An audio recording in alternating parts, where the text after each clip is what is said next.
For the weekend, my parents borrowed my car to take my sister and her kids out. Come Monday, I had a $1,800 towing bill and the police calling my phone.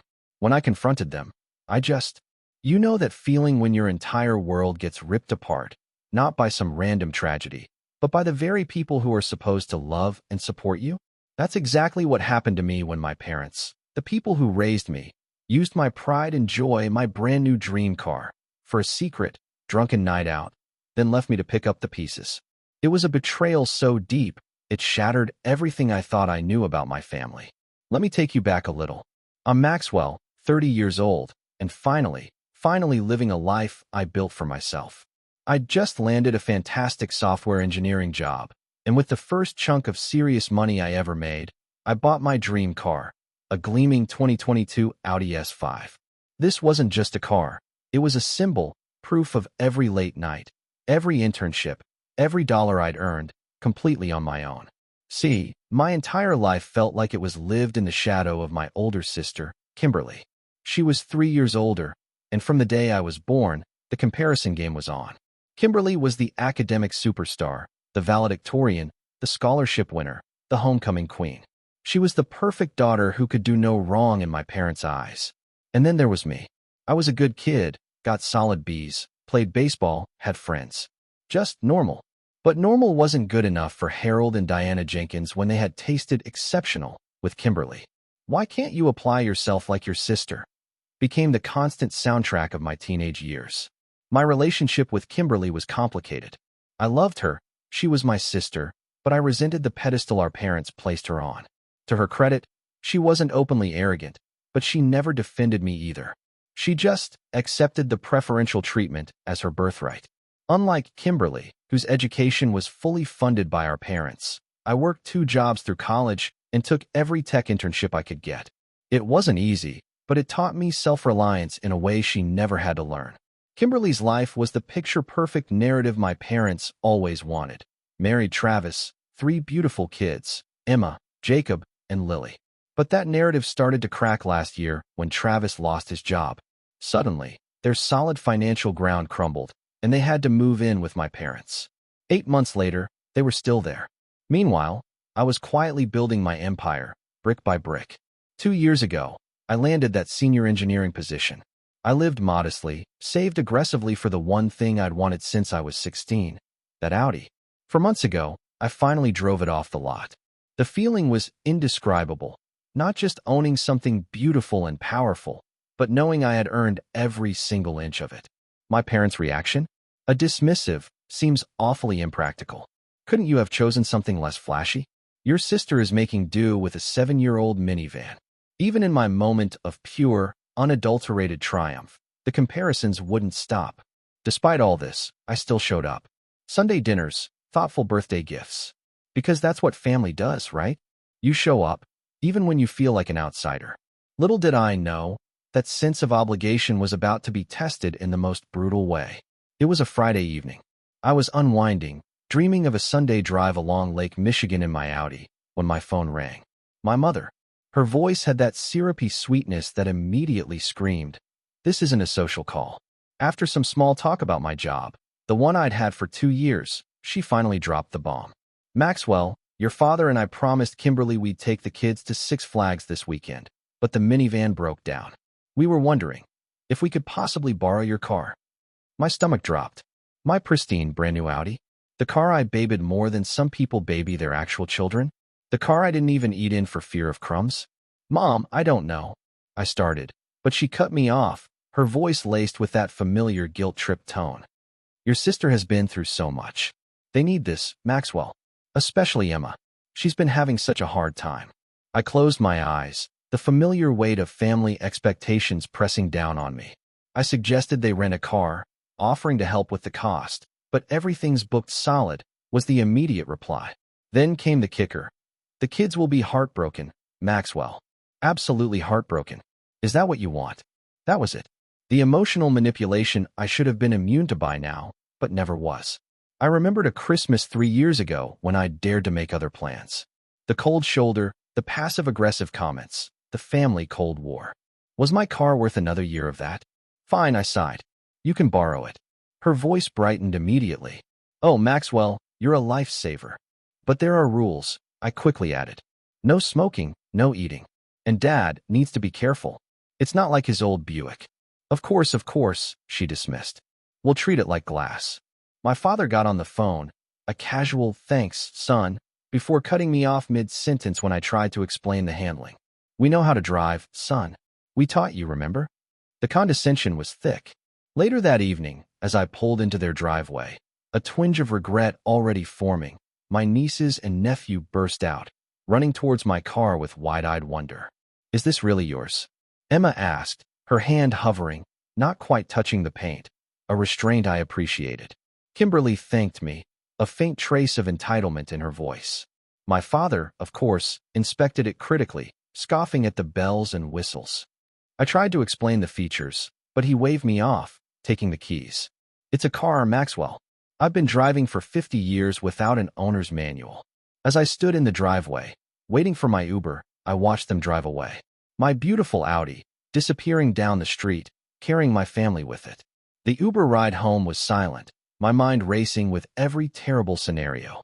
I told myself I was paranoid, but as I entered my empty apartment, I couldn't shake the feeling I had just made a terrible mistake.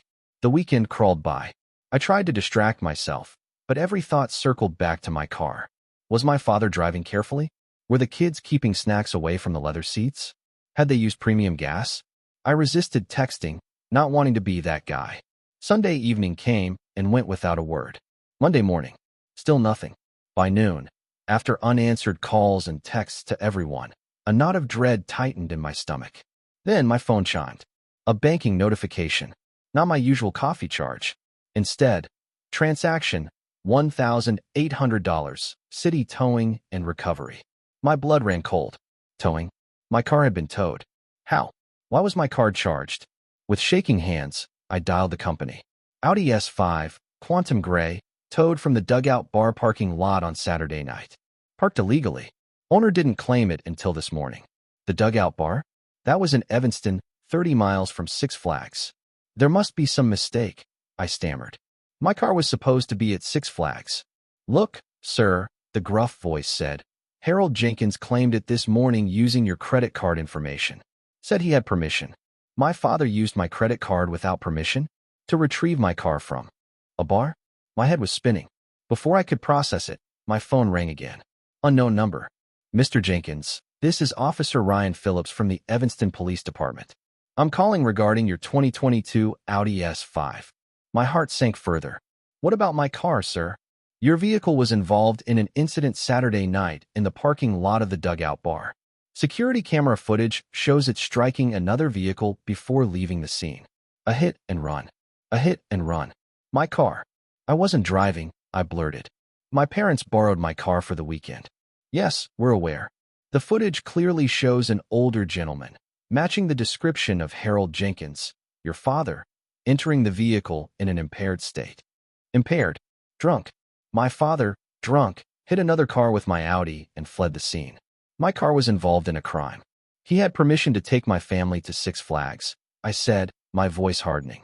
Not to go drinking at a bar. The officer just offered his contact information. I hung up, feeling like I'd been punched in the gut. The pieces were falling into place, forming a picture I couldn't believe.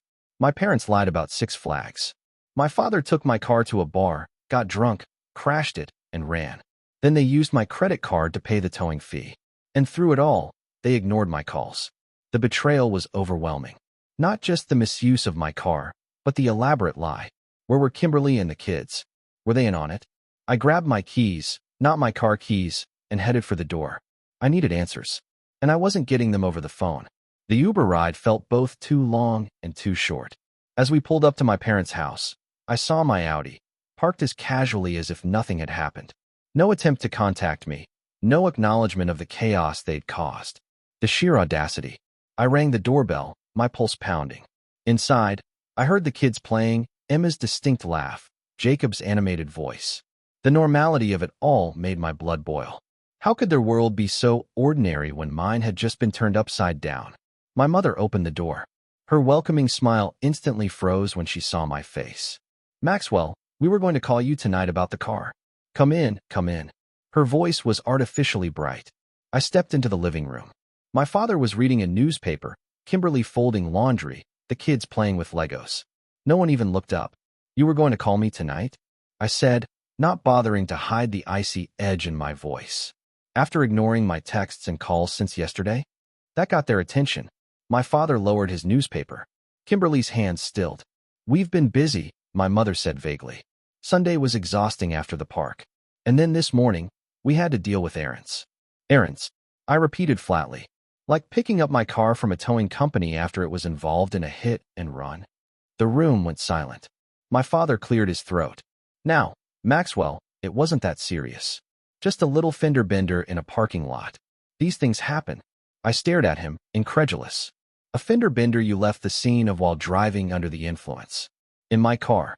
My mother stepped between us, hands raised placatingly. "Honey, you're making this sound much worse than it is." "Yes, there was a tiny accident. Your father took care of it this morning. Took care of it by using my credit card information, which I never gave him, to pay an $1,800 towing fee." I practically yelled. "By talking to the police about my car being involved in a crime?" Kimberly stood up, her face hardening. "You're being dramatic, Max. It was barely a scratch on the other car. Dad left his information with the bar.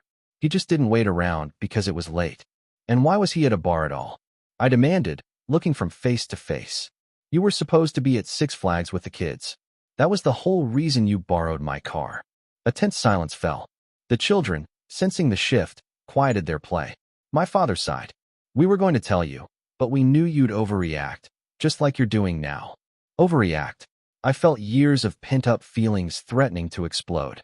"You lied to me about why you needed my car." "Kids," Kimberly said sharply. "Go play in the backyard for a bit. Grown-up talk." When they were gone, Kimberly turned to me, arms crossed. "Look, the Six Flags plan changed. It's not that big a deal." "Changed to what exactly?" I pressed. More silence. Then my father spoke. "Some of the guys from my bowling league were getting together at the dugout to watch the Cubs game. Your mother always needs the minivan." I felt like I was in some bizarre alternate reality. "So, let me get this straight. You borrowed my car under false pretenses, decided to use it for a drinking session with your buddies, and none of you thought maybe you should tell me about this change of plans." "We knew you wouldn't understand," my mother said, as if I were the unreasonable one. "You're always so particular about that car. It's just a thing, Maxwell. Family is what matters." "Family." I laughed, a bitter, hollow sound. Is family lying to each other? Is family taking advantage of each other? Taking advantage? My mother's voice rose. "After everything we've done for you. What exactly have you done for me lately, Mom?" The words exploded out of me. "I bought that car with my own money. Money I earned without any help from either of you. Unlike Kimberly, who's living here rent-free with her entire family." Kimberly's face flushed. "Don't you dare bring my family into this.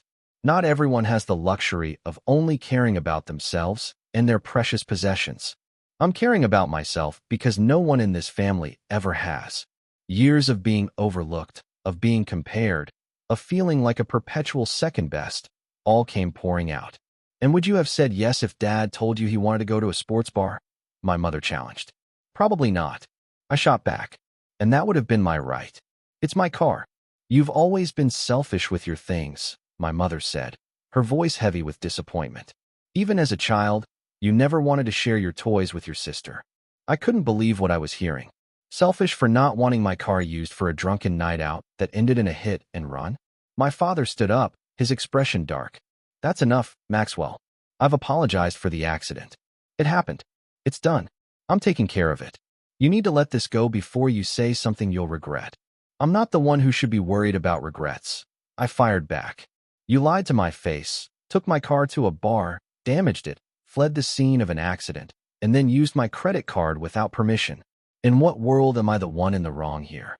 They exchanged glances, that familiar, silent communication that had always excluded me. "You're blowing this way out of proportion," Kimberly said, dismissive. "The car is fine. The other car will be fixed. No one was hurt. Why are you making such a huge deal out of this?" I looked at her, truly looked at her. For the first time, I saw how these dynamics had shaped us. Her, into someone who expected accommodation without accountability. Me, into someone always expected to give without complaint. Because it's not just about the car, I said, my voice quieter, but no less intense. It's about respect. It's about trust. It's about decades of being treated as less than in this family, and I'm done with it. Just then, the back door opened, and the kids tumbled in, followed by Travis, Kimberly's husband. He took in the tense scene. "Everything okay in here?" he asked cautiously.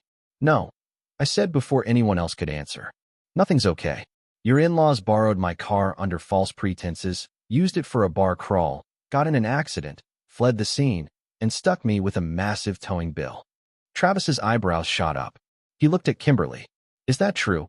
"Maxwell is exaggerating," she said quickly. "Dad had a little fender bender. That's all. At a bar," I added. "Not at Six Flags where they told me they were taking your kids." Travis's expression shifted from confusion to something hard. He looked at my father, then Kimberly. "You told me you canceled Six Flags because Emma wasn't feeling well." Silence. The lies were unraveling, layer by painful layer. The tension in the room was suffocating. My mother, ever the peacemaker, tried to salvage it. "This has all been a misunderstanding. Harold, why don't you explain to Travis and Maxwell what really happened?" My father shifted uncomfortably. "Look, it's simple. The Six Flags plan fell through. Emma had a bit of a cold." "She did not," I interrupted. "She's perfectly fine. I just heard her laughing and playing." "Kids recover quickly," Kimberly snapped. I turned to Travis. "They're lying to you, too. They never intended to take the kids to Six Flags. My father wanted the car for his bowling buddy's night out." Travis looked at Kimberly, his disappointment palpable. "Is that true? Did you know about this?" Kimberly's hesitation was answer enough. "You lied to me, too." Travis's voice was quiet, but it cut through the air. "You told me your dad needed the car because the van broke down, which was true. But you never mentioned it was for a night at the bar." "It wasn't like that," Kimberly insisted. "Dad deserved a night out." "Stop." I held up my hand. "Just stop the lies, all of you." Something inside me had finally broken free, years of repressed anger crystallizing into absolute clarity. I have the towing receipt. I have the police report. I have the security camera stills the officer sent me showing Dad stumbling to my car. I pulled out my phone, displaying the email with the image of my father, clearly intoxicated, fumbling with my Audi's door. This isn't about Emma having a cold or plans changing. This is about using me, lying to me, and having absolutely no respect for me or my property. The room fell silent. My father stared at the floor. My mother wrung her hands. Kimberly looked to Travis for support, but found none. In fact, Travis stepped away from her, moving closer to me. "Max is right. This isn't okay. Not any part of it." A surge of vindication washed over me. Someone, finally, was taking my side. "Thank you, Travis." "Don't thank me," he looked grim. "I had no idea about any of this. I thought we were all being honest with each other." My father finally spoke, his voice subdued. "I admit I shouldn't have been driving after having a few beers. And yes, I should have stayed at the scene, but the damage was minimal. That doesn't make it legal, Dad. It's still a hit and run. My patience was gone. And what about using my credit card without permission? That's fraud. Your mother handled that," my father muttered. "I don't know about any credit card." All eyes turned to my mother. She had the grace to look embarrassed. "I may have used the card information from when you ordered that birthday gift for Lily. I was going to pay you back." I laughed, a hollow sound. "So, we can add identity theft to the list." "Perfect. Now you're just being dramatic." Kimberly cut in. "Mom wasn't stealing your identity. She was trying to fix Dad's mistake by committing a different crime." I was nearly shouting now. "And you still haven't explained why any of you thought it was okay to lie about why you needed my car in the first place." The kids had gone quiet, their eyes wide. Lily began to whimper. "See what you're doing?" Kimberly hissed. "You're upsetting the children." "No, your lies and deception are what created this situation." I fired back. Travis moved to comfort Lily, picking her up. "Emma, Jacob, let's go upstairs for a bit, okay? Grown-ups need to talk." After Travis led the children upstairs, I turned back to my family. My resolve hardened. "Here's what's going to happen. You're going to pay for the towing bill. You're going to pay for any damages to my car. And if there are legal consequences for the hit and run, you're going to handle them without involving me." My father nodded reluctantly. "Fine. I'll take care of the costs. And I want an apology," I continued. "A real one. Not excuses, or minimizing, or telling me I'm overreacting. My mother stepped forward, reaching for my arm, which I pulled away. Maxwell, sweetie, of course, we're sorry things got messy. But we're family. Family forgives. That's not an apology, Mom. That's manipulation. The same manipulation you've been using on me my entire life. What's that supposed to mean? Her voice turned defensive. It means you only see me as useful when you need something. It means Kimberly has always been the golden child, and I've always been the afterthought. It means you think you can lie to me, use me, and disrespect me because we're family, and I'll just take it. That's not true. My mother's eyes welled with tears. Tears I knew, from experience, were as much a tactical choice as a genuine emotion. Isn't it? When was the last time you bragged about my accomplishments the way you do about Kimberly's? When was the last time you called just to check on me, not to ask for something? Kimberly stepped forward, her face flushed with anger. This is ridiculous. You've always had this victim complex, Maxwell. Always jealous, always comparing, always keeping score. You're damn right I've been keeping score. I shot back. And the score isn't even close. I've spent my entire life being told I'm not good enough, not accomplished enough, not generous enough. Well, I'm done. I'm setting boundaries, starting now. I turned and walked to the door, my hand on the knob. I expect the $1,800 for the towing fee in my account by the end of the week. And Dad, you'd better hope the other driver doesn't press charges, because I won't be covering for you. Maxwell, please, my mother began, but I cut her off. I'll be by tomorrow to pick up my car. Have the keys ready. With that, I walked out. I ignored their calls for me to come back and be reasonable. For the first time in my life, I felt like I was finally being reasonable toward myself and my own well-being. As I waited for another Uber, my phone began blowing up.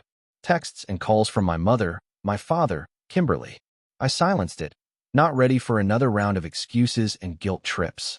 By the time I reached my apartment, the messages had spread to extended family. An aunt texting to say I was being too hard on my parents. A cousin asking why I was causing drama over just a car. The family grapevine was alive and well, and predictably, I was being cast as the villain. I considered blocking everyone, but knew that would only escalate things. So, I sent one text to the family group chat. I need space to process what's happened. Please respect that. We can talk when I'm ready, and only if there's genuine accountability for the dishonesty and disrespect. Then, I turned off my phone, made myself a strong drink, and sat in the silence of my apartment, feeling both utterly drained and strangely liberated. For the first time, I had stood up for myself against the family dynamics that had shaped and diminished me for 3 decades. It hurt. It was terrifying, but it also felt necessary, like lancing an infected wound. The pain was acute, but maybe, just maybe, healing could finally begin. 3 days passed in silence. I turned my phone back on, but only work calls got through. Dozens of family messages accumulated, unread.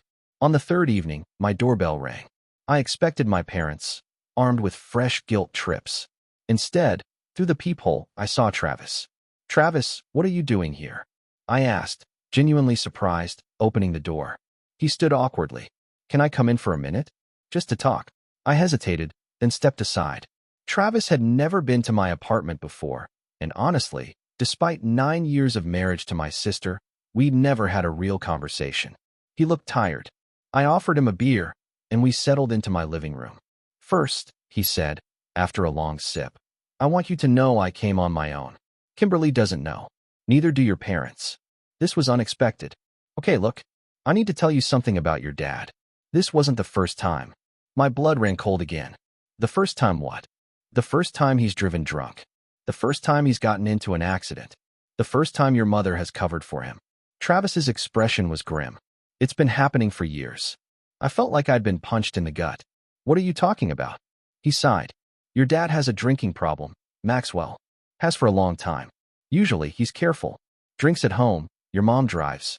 But sometimes." I had no idea, I said truthfully.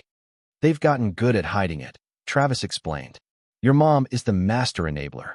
Covers his tracks, makes excuses, shields him from consequences. And Kimberly learned from the best. It explains so much. My father's mood swings, the tense dinners, mysterious dents in cars. Why are you telling me this now?" Travis set his beer down. "Because I'm tired of the lies, too. When we moved in with your parents, I thought it would be temporary. A few months. It's been almost a year. I'm watching my kids grow up in a house built on secrets and deception." He ran a hand through his hair, frustration evident. "You think you're the only one who feels like an outsider in that family? Try being the son-in-law who can't provide for his family anymore, living under Harold's roof, watching him spiral while everyone pretends everything's fine." For the first time, I saw Travis not just as my brother-in-law, but as a man struggling with his own place in this messed-up family. "The accident with your car was bad," he continued. "But what scares me more is that my kids were almost in that car with him. If the Six Flags trip had actually happened, your dad would have been driving them home." A chill ran down my spine. Kimberly swears she wouldn't have let him drive if he'd been drinking. But the fact is, she's blind to how bad it's gotten. They all are. We sat in silence for a moment, his revelations settling between us. "What do you want to do about it?" I finally asked. "I want us to meet with them. All of them. You and me. Presenting a united front. No more brushing things under the rug. No more pretending." "You think they'll listen?" "Honestly, no. Not at first. But they need to hear it anyway. I'm not doing this just for you, or even just for me. I'm doing it for my kids. They deserve better than to grow up thinking this is what family means." His words resonated deeply. We talked for another hour, planning our approach. Travis had even found a family counselor specializing in addiction and family dynamics. 2 days later, we met at a quiet coffee shop. Travis arrived with Kimberly, who looked confused and annoyed. My parents came last, my mother's face pinched with worry, my father looking defiant. "What's this all about?" my mother asked. "Some kind of intervention?" "Actually, yes," Travis said calmly. "That's exactly what this is." "This is ridiculous," my father scoffed. "If this is still about the car, it's about much more than the car," I cut in. "It's about patterns of behavior that have gone on for too long." For the next 2 hours, Travis and I laid everything out. The drinking, the lies, the favoritism, the enabling. Kimberly initially reacted with anger, accusing Travis of betrayal and me of exaggeration. My mother alternated between denial and tears. My father sat stonily silent. But slowly, as we refused to back down or be derailed by emotional manipulation, something shifted. Maybe it was Travis describing the empty bottles he'd found hidden. Maybe it was me calmly presenting the police report about the hit and run. Maybe it was the realization that for once, they weren't facing a divided front they could easily conquer. "I never meant for things to go this far," my father finally said, his voice subdued. "With the car, I mean. I thought I was fine to drive. I always think I'm fine." "But you weren't fine," I said. "And you could have hurt someone. You could have hurt yourself. And you lied to all of us," Travis added, looking at Kimberly. "Every single one of us." Kimberly's eyes welled. "I was just trying to protect Dad. And the kids, they don't need to know their grandfather has a problem." "But he does have a problem," Travis insisted gently. "And pretending he doesn't is making it worse, not better." My mother, who had been quietly crying, finally spoke. "What do you want us to do? Turn our backs on Harold after 40 years of marriage?" "No," I said. "We want you to stop turning your backs on the truth. Dad needs help, and this family needs healthier patterns." It wasn't an immediate conversion. There were still arguments, still attempts at deflection. But by the end, some concrete agreements had been reached. My father, looking more humbled than I'd ever seen him, agreed to attend an AA meeting. My mother reluctantly accepted that she'd been enabling him and agreed to attend Al-Anon. They both acknowledged the years of favoritism toward Kimberly and how it had hurt me. Most surprisingly, my father took full responsibility for the car incident. "I'll sell my coin collection to cover the towing fee and any damages," he said. "And I'll deal with whatever legal consequences come from the hit and run. You won't be involved, Maxwell." Kimberly's apology was less direct, but still significant. "I didn't realize how it felt from your perspective," she admitted. "I never asked to be the favorite. I just accepted it because it was easier. It wasn't perfect. It wasn't a complete transformation. But it was a start. The first honest conversation our family had shared in perhaps forever." As we prepared to leave, my mother reached for my hand. "I'm sorry, Maxwell. Truly sorry. Not just for the car, but for everything. We haven't been fair to you." The words I'd been waiting to hear for 30 years. They didn't immediately heal all wounds, but they opened a door I thought had been permanently closed. Travis caught my eye and gave a small nod. We'd done what we came to do. The rest would take time. 6 months later, I stood in my kitchen, preparing snacks for movie night. The doorbell rang, and I opened it to find Emma, Jacob, and Lily bouncing with excitement, Travis and Kimberly behind them. Uncle Max, Lily launched herself at me for a hug, a weekly ritual now. Hey, Munchkins, snacks are almost ready. Why don't you guys pick out the movie? As the kids raced to the living room, Kimberly handed me a bottle of wine. Thanks for doing this. They look forward to it all week. Me too, I said, and meant it. The last 6 months had transformed our family in ways I never thought possible. My father was 4 months sober, attending AA 3 times a week. My mother had found unexpected support in Al-Anon, slowly learning to stop controlling and enabling. Travis had landed a new job, and they were saving for their own place again. And my relationship with Kimberly had evolved from competitive siblings to something closer to friends. We still had our moments of tension, but the honesty that began in that coffee shop had continued, allowing us to address issues as they arose, rather than letting resentment fester. My Audi, repaired and restored, sat in my parking space downstairs, but it no longer represented the pinnacle of my achievement or my primary source of pride. Instead, my growing relationship with my nieces and nephew brought me a joy I hadn't anticipated.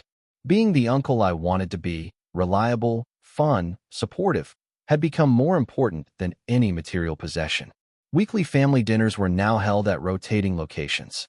The dynamics had shifted subtly but significantly. My parents made conscious efforts to ask about my work, to acknowledge my accomplishments, to treat me and Kimberly with equal interest and respect. It wasn't perfect.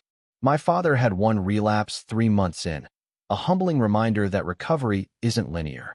My mother occasionally slipped into old patterns without realizing it. Kimberly and I still had moments of reverting to our childhood roles. But the difference was that now, we talked about these things. The family therapist we'd been seeing monthly had given us tools to communicate more effectively, to recognize unhealthy patterns, and to establish boundaries without burning bridges. I'd done my own work, too. Individual therapy had helped me process my childhood feelings of inadequacy, my resentment toward Kimberly, and my struggle with setting boundaries. I was learning that standing up for myself didn't make me selfish, and that forgiving my family didn't mean forgetting or enabling harmful behavior. Earth to Maxwell. Kimberly's voice pulled me from my thoughts. She was arranging crackers. Just thinking about how much has changed, I admitted. She nodded, understanding in her eyes. Remember when we couldn't be in the same room without taking shots at each other? Feels like another lifetime. Although you still have terrible taste in movies, I teased. She laughed, swatting my arm. Better than your obsession with those boring documentaries. This kind of teasing had once had a sharp edge. Now it was just what siblings did, the good kind of sibling relationship I'd always envied in others. Later, as we all crowded on my couch, the kids squeezed between us.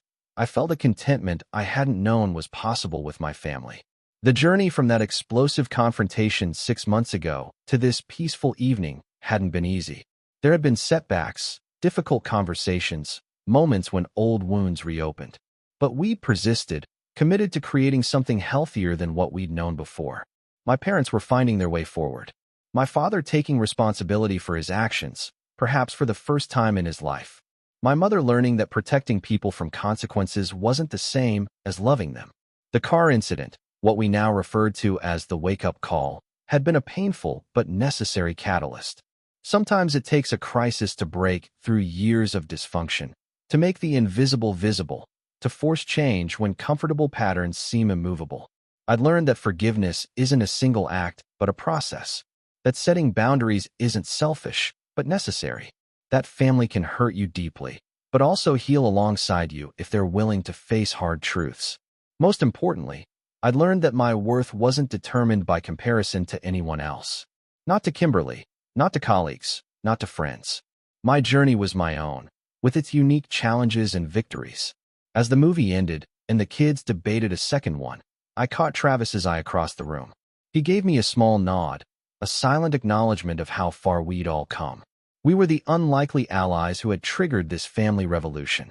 And though the work wasn't finished, the foundation had been laid for something better than what came before. Uncle Max, Emma asked, tugging on my sleeve. Can we have more popcorn? Sure thing, kiddo. I headed to the kitchen, smiling at the ordinary request. The ordinary moment, made extraordinary by the journey it had taken to get here. Family healing, like personal healing, isn't a destination, but a continuing journey. Sometimes painful, sometimes joyful, always worth the effort. The car that once symbolized my independence now reminded me of something more valuable: the courage to speak truth, set boundaries, and create space for authentic connection. What do you think about family dynamics and setting boundaries?